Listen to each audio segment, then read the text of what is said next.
Welcome back to Unfolded Secrets, where today we dive deep into one of the most tantalizing mysteries in American history, the lost treasure of Thomas Beale. In the early 1800s, Beale and his group are said to have discovered a fortune of gold, silver, and jewels in the American West, burying it somewhere in Virginia's Blue Ridge Mountains. But here's the catch: Beale left behind 3 encrypted codes that supposedly reveal the treasure's location. And to this day, no one has fully cracked them. Could the answer lie in these numbers? Or was it a grand illusion? Stick with us as we unravel the Beale treasure mystery in a way you've never seen before. Could you be the one to crack the code? Let's find out. This is Unfolded Secrets. Hit that subscribe button and let's uncover the truth together. The legend begins in 1819, when a group of men, led by the enigmatic Thomas Beale, allegedly buried a fortune in gold, silver, and jewels deep in the Virginia countryside. This fabulous treasure, reportedly worth tens of millions of dollars, was hidden away, its precise location recorded in a secret code. Beale, taking no chances, entrusted the coded instructions to a local innkeeper, vowing to return for the treasure one day. But then, mysteriously, Thomas Beale vanishes, never to be heard from again. His entire party disappears without a trace. It is a complete mystery. Years pass, and the story of Beale's treasure begins to fade into the realm of forgotten lore. However, 2 brothers, George and Clayton Hart, become fascinated with the tale and decide to embark on a 50-year quest to uncover the treasure's secret location. The brothers turn to famous codebreakers and, in desperation, even consult the supernatural, conducting seances in the hopes of contacting spirits for guidance. In a time when scientific and supernatural worlds often collided, the brothers are willing to try anything. They believe that mesmerism, a type of hypnotic trance, might just reveal the treasure's whereabouts. But what they do not realize is that those who tread too close to the treasure often face unforeseen consequences. This extraordinary quest for treasure takes us to 1897, in the office of the Norfolk and Western Railroad Company in Roanoke, Virginia. Clayton Hart, a 25-year-old clerk, spends his monotonous days transcribing documents for his employer. His life is uneventful until one fateful day. A senior colleague approaches Hart with a routine task: make copies of a mysterious document. But when Clayton lays eyes on the papers, a shiver runs down his spine. The document is filled with strange sets of numbers. Numbers that seem to hold no meaning or context. No clues, no explanation, just rows upon rows of digits. What could this possibly be? Clayton wonders. His curiosity is immediately piqued. His heart races. Could this strange series of numbers hold the key to an adventure far beyond his mundane existence? His colleague leans in and whispers, "These numbers. They're rumored to reveal the location of an unimaginable treasure buried nearly a century ago. No one's been able to crack the code yet." Clayton's world transforms in an instant. The dull, repetitive life he had known is shattered. Suddenly, an opportunity to escape his boring existence has materialized right in front of him. This isn't just any puzzle. This is a gateway to untold riches, an adventure that could rewrite his entire life. He had no idea then, but this cryptic document would become Clayton Hart's lifelong obsession, leading him down a perilous path of mystery, deception, and danger. Clayton rushes home that evening, clutching the copied pages, the weight of his new discovery pressing on him. He spends hours locked in his room, staring at the numbers, trying to uncover their hidden meaning. Day after day, night after night, he works relentlessly. He tries to identify patterns, break the code, and decipher the puzzle that might lead him to the legendary treasure. But the numbers remain maddeningly silent. As weeks turn into months, Clayton's frustration grows. The treasure of Beale seems tantalizingly close yet just beyond his reach. He knows there must be a trick to it, an unknown variable that he hasn't yet considered. But with no progress, his hopes of finding the treasure begin to dwindle. His obsession is relentless, but will it be enough to crack the code? Time is running out. Clayton knows he needs to find a new lead. A clue, a spark, anything that could bring him closer to the treasure that has eluded so many before him. But as he digs deeper into the mystery, dark forces may already be aligning against him. For the treasure of Thomas Beale is more than just a puzzle to be solved. It holds a secret that some would kill to protect. Clayton Hart was captivated. Could the treasure really be buried somewhere deep in the Virginia mountains, waiting to be uncovered? The idea was tantalizing, nearly impossible to resist. As he read on, the story grew more intriguing. Along with the letter, Morris, the innkeeper, had found 3 sheets of paper inside the locked box. Each sheet was filled with what seemed like random numbers, line after line of cryptic figures that had perplexed so many before. According to the pamphlet, these numbers weren't just gibberish. They formed 3 enciphered messages written by Beale himself. Paper 1 contained the exact location of the treasure. Paper 2 was an inventory of the treasure's contents. And paper 3, a list of the men to whom the treasure belonged. Everything Clayton had imagined about this adventure was falling into place. It was more than a puzzle, it was a treasure hunt, and now it was his treasure hunt. The question looming large, however, was whether the code could be cracked. Could it reveal the treasure's precise location? Clayton's heart raced as he turned the pages, searching for more clues, hoping for a breakthrough. Hart read that Morris, the innkeeper, had spent nearly 20 years attempting to crack the codes. But the challenge had defeated him.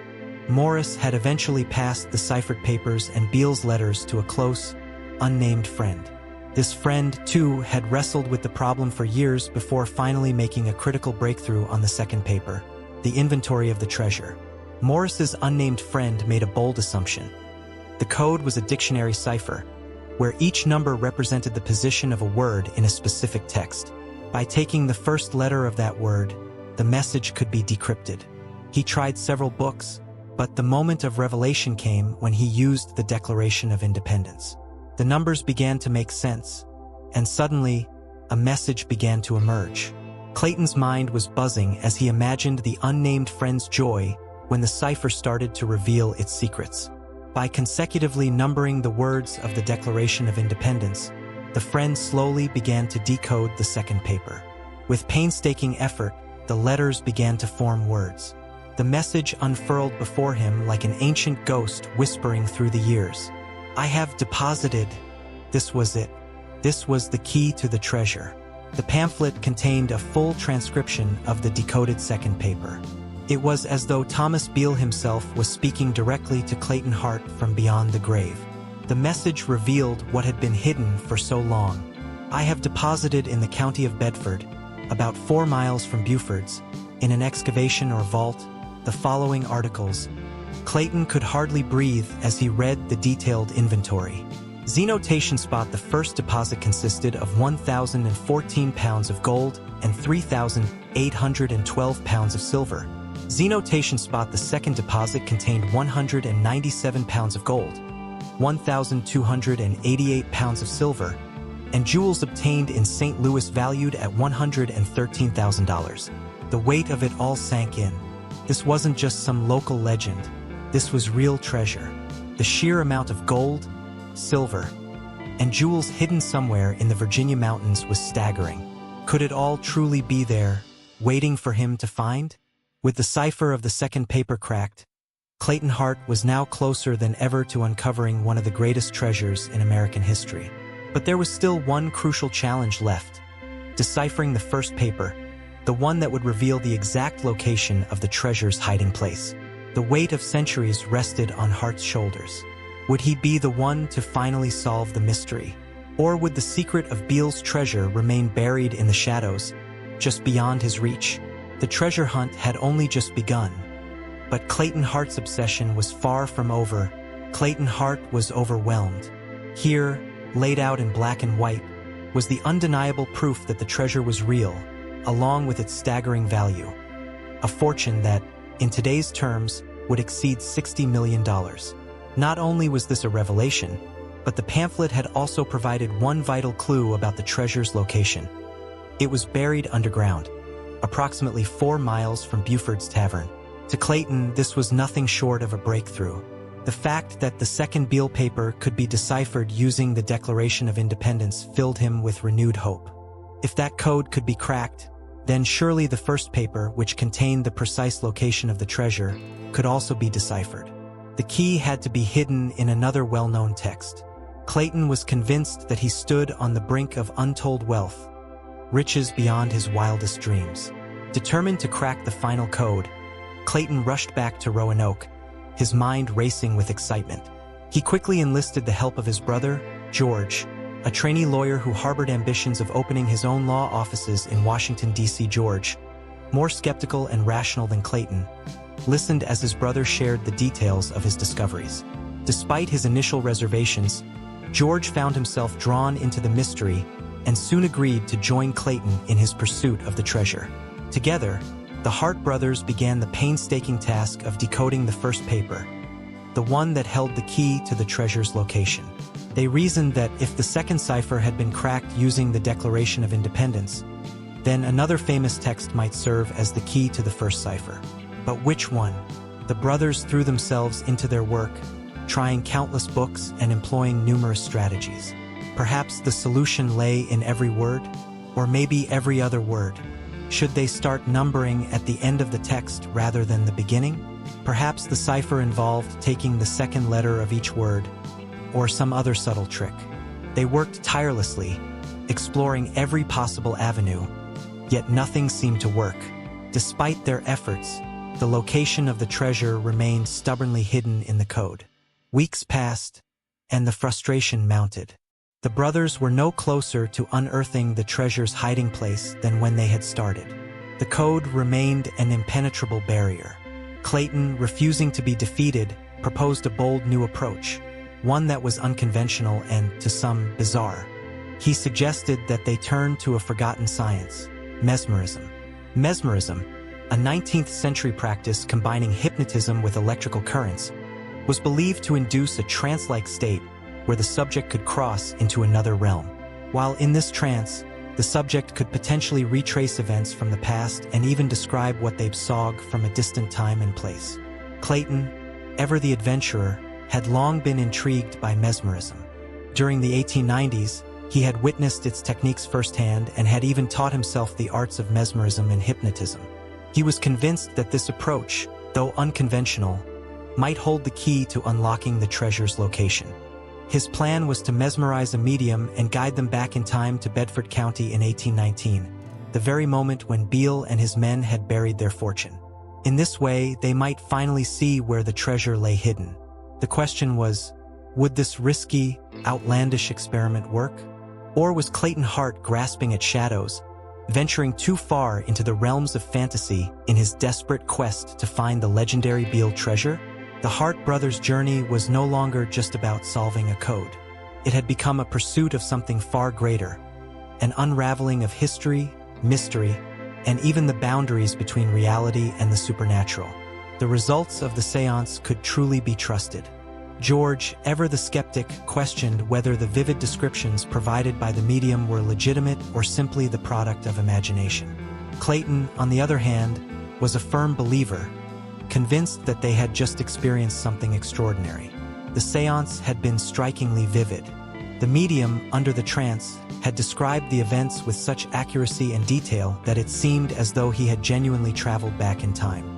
The medium's portrayal of Thomas Beale opening his saddlebags to reveal a fortune in jewels, as well as the descriptions of gold and silver pots on the wagons, felt too real to dismiss lightly. The Harts were further amazed when the medium's account of the treasure being buried, a hole paved with stones, pots being placed inside, and then covered with more stones, matched the details outlined in the Beale papers. Everything lined up perfectly, except for the one critical detail. The precise location of the treasure remained unknown. Despite the medium's intense visions and vivid descriptions, the seance had not revealed the exact coordinates of where the fortune was buried. The brothers sat down to debate the seance results. George, despite his skepticism, couldn't entirely dismiss the medium's ability to channel such specific and historically plausible details. But without the final piece of information, the treasure's exact location, their search was still incomplete.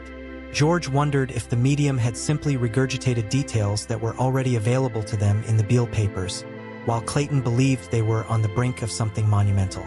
The session left them in a state of ambiguous belief, with George questioning the line between illusion and reality, and Clayton convinced that they had just received more proof that the Beale treasure was real. The brothers, now torn between hope and doubt, decided to press forward, determined to continue their search. But with no definitive location provided by the seance, they still had no map to guide them to the gold, silver, and jewels that they now believed, more than ever, were buried beneath the Virginia soil. Despite this setback, Clayton refused to give up. The seance had reinforced his belief that the treasure was real, and now it was only a matter of time before they unlocked the final cipher or found another breakthrough. The treasure hunt continued, but the Hart brothers had learned a valuable lesson. Not all answers, even those seemingly provided by the past, would come easily. They would need to combine both traditional deductive reasoning and their unconventional methods if they were ever to solve the mystery of Thomas Beale's hidden fortune.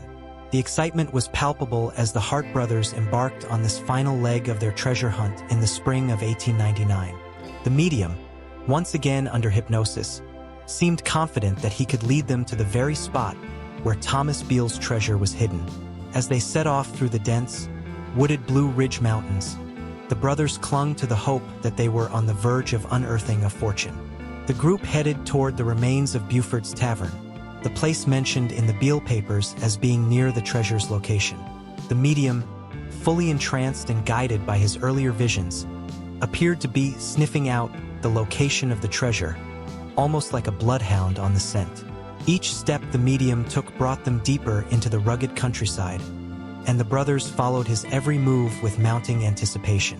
For Clayton, this was the culmination of years of research, seances, and decoding efforts. His belief in the power of mesmerism had convinced him that this journey would lead to success. George, while more skeptical, found himself caught up in the thrill of the hunt. After all, they had come this far, there was no turning back now. As the hypnotized medium led them through the mountainous terrain, his movements became more deliberate, as though he were closing in on the very spot where Beale and his companions had buried their wealth all those years ago. The medium described scenes from the past as if they were unfolding before his eyes, leading the brothers through hidden paths and forested clearings. Eventually, the group reached a small, secluded area not far from the ruins of Buford's Tavern. The medium, still deep in his trance, pointed to a specific spot on the ground and declared that the treasure lay beneath their feet. The brothers exchanged glances, their hearts racing with excitement. Was this it? Had they truly found the legendary Beale treasure? Without hesitation, the brothers began digging at the site the medium had indicated. As they worked, the anticipation grew stronger, and each strike of the shovel felt as though they were one step closer to striking gold. However, as the hours passed and the hole grew deeper, there was still no sign of the treasure. Despite their best efforts, the Hart brothers came up empty-handed. The medium, after coming out of his trance, appeared just as confused as they were. He had been so sure of the location, so convinced that he had seen Beale's men burying the fortune, yet the treasure eluded them. The brothers were left frustrated and disheartened, wondering whether they had been misled by the medium's visions, or whether the treasure was hidden deeper than they had expected. While the day's efforts had not produced the results they had hoped for, Clayton was not ready to give up just yet. He still believed that the Beale treasure was out there, waiting to be discovered. For George, however, the failed dig raised more doubts about the medium's abilities and the validity of their methods. The brothers left the Blue Ridge Mountains empty-handed but undeterred. Their quest for the Beale treasure was far from over, and Clayton was determined to continue searching for the key that would unlock the secrets of the mysterious ciphers. As they returned home, they couldn't help but wonder if the treasure was still out there, hidden beneath the Virginia soil, waiting for someone to finally unearth its secrets. Clayton Hart was energized by his meeting with James B. Ward in Lynchburg. After hearing Ward confidently declare that everything in the pamphlet was true, Clayton felt reinvigorated, even more certain that the treasure was out there, waiting to be uncovered. Ward confirmed the details of the treasure, the expedition led by Thomas Beale, the gold, and the silver buried somewhere in the Virginia mountains. The mysterious story of Robert Morris and the unnamed friend who partially cracked the cipher had convinced Clayton that he was on the right path. Ward's reassurance strengthened Clayton's belief, but there was still no new lead to the treasure's precise location. Yet, Clayton remained undeterred.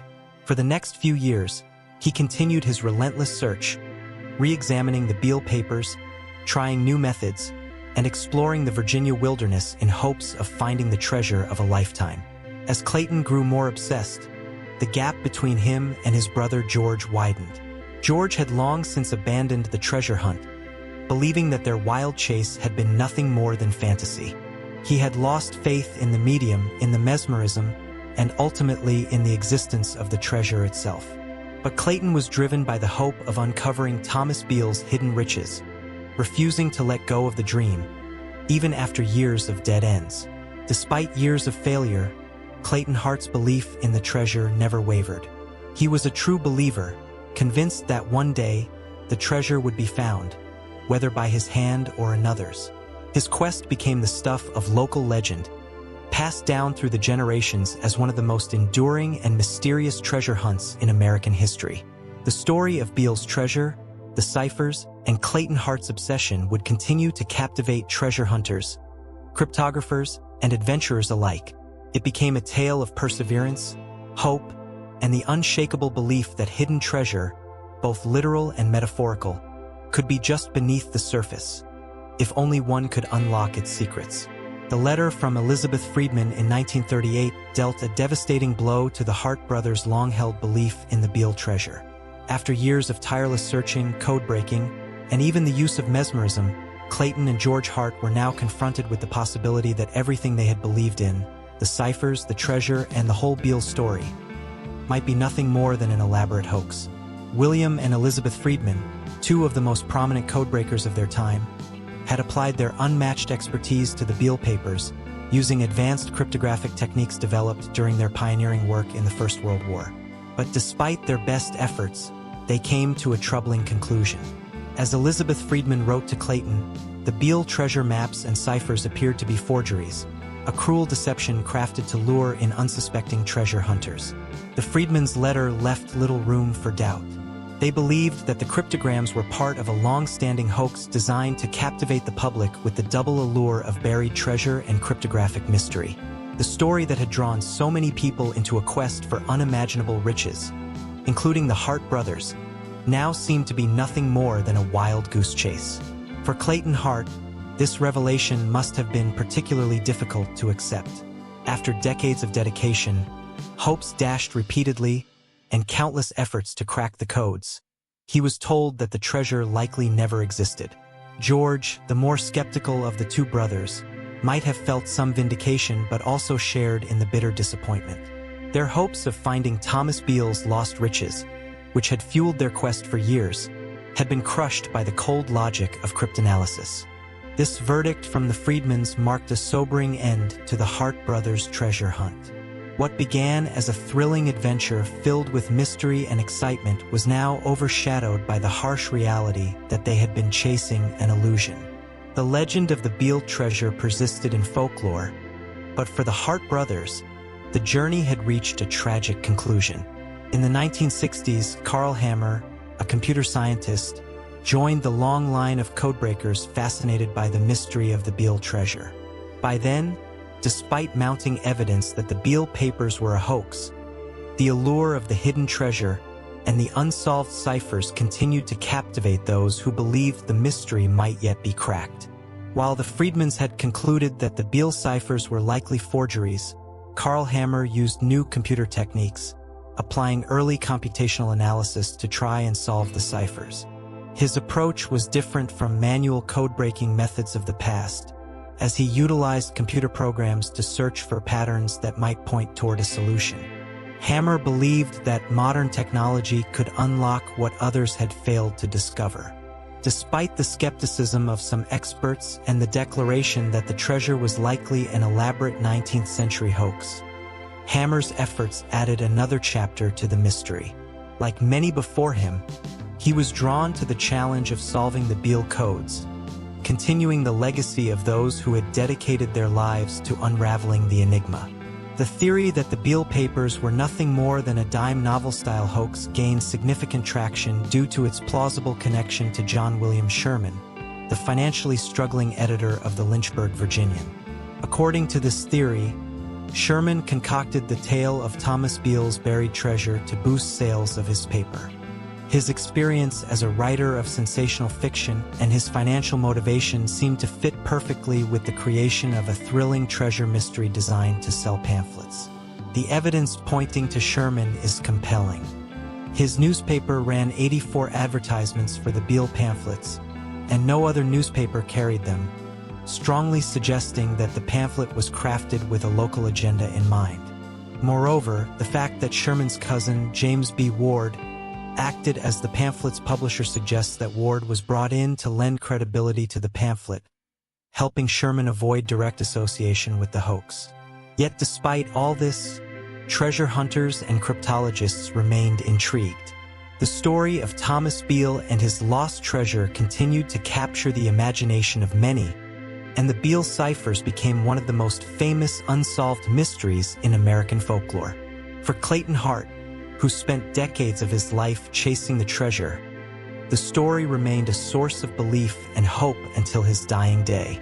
While historians and researchers may now agree that the Beale treasure is likely a fabrication, the mystery endures, fueling the passion of those who still dream of deciphering the codes and uncovering the fabled riches hidden in Virginia's Blue Ridge Mountains. Despite the compelling nature of the Beale treasure mystery, every attempt to crack the elusive ciphers has ultimately failed, even with advanced technology. In the 1980s, a historical journal from the 1820s surfaced, fueling speculation by recounting a story of a party that closely resembled Thomas Beale and his men. This discovery rekindled hope among treasure hunters that perhaps Beale and his treasure were real after all. If Thomas Beale had existed, the journal raised many questions. What had happened to him and his associates? Why hadn't they returned to retrieve the treasure from the box they had left in Robert Morris's care? Did they meet an untimely end before they could claim their fortune? Or had Beale returned, dug up the treasure himself, and vanished without a trace?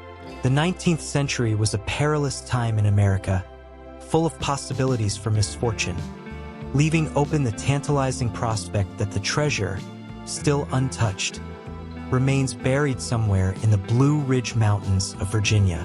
Some believe that Beale and his men never returned due to misadventure or foul play, while others suggest the group may have come back to retrieve their treasure, leaving no trace of it behind.